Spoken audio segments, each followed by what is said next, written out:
کی ناموس پہ حملہ کرنے والا، ختم نبوت پہ حملہ کرنے والا، فرمایا تو بھی زندہ رہے، جنگ کے لیے تیار ہو جا۔ اور مسلمان قطار سن لے، یا تو یمامہ کے میدان سے تو زندہ واپس جائے گا یا ہم زندہ واپس جائے گا۔ فرمایا یہ نہیں ہو سکتا کہ ہمارے ہوتے ہوئے تو ہمارے آقا کی عزت پہ حملہ کرے، ہم چپ رہے، ہمارے آقا کی ختم نبوت پہ حملہ کرے، ہم چپ رہے، ہم تیرے ٹکڑے ٹکڑے کر دیں گے۔ پھر کیے نہیں کیے؟ بولو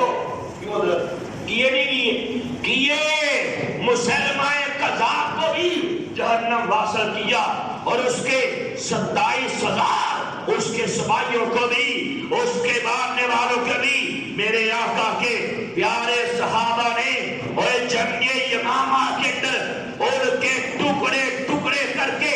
کتے کی موت مار ڈالا۔ اور قیامت تک آنے والے آخری انسان کو تک کو اسی بات کا میسج دے گئے،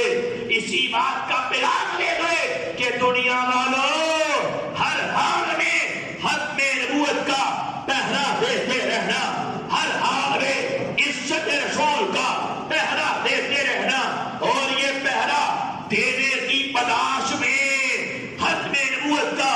کام کرنے کی بداش میں تمہیں مارا جائے کبھی دریغ نہ کرنا، تمہیں پیٹا جائے کبھی دریغ نہ کرنا، ختم نبوت کے لیے جان جاتی ہے کبھی پرواہ نہ کرنا، ختم نبوت کے لیے مال جاتا ہے کبھی پرواہ نہ کرنا، گھر بار لٹتا ہے لٹ جائے، اور بچے یتیم ہوتے ہیں ہو جائے، عورتیں بیوہ ہوتی ہیں ہو جائیں، لیکن آمنہ کے لال کی ختم نبوت کا ہر حال میں پہرا دیتے رہنا، انشاءاللہ دو گے،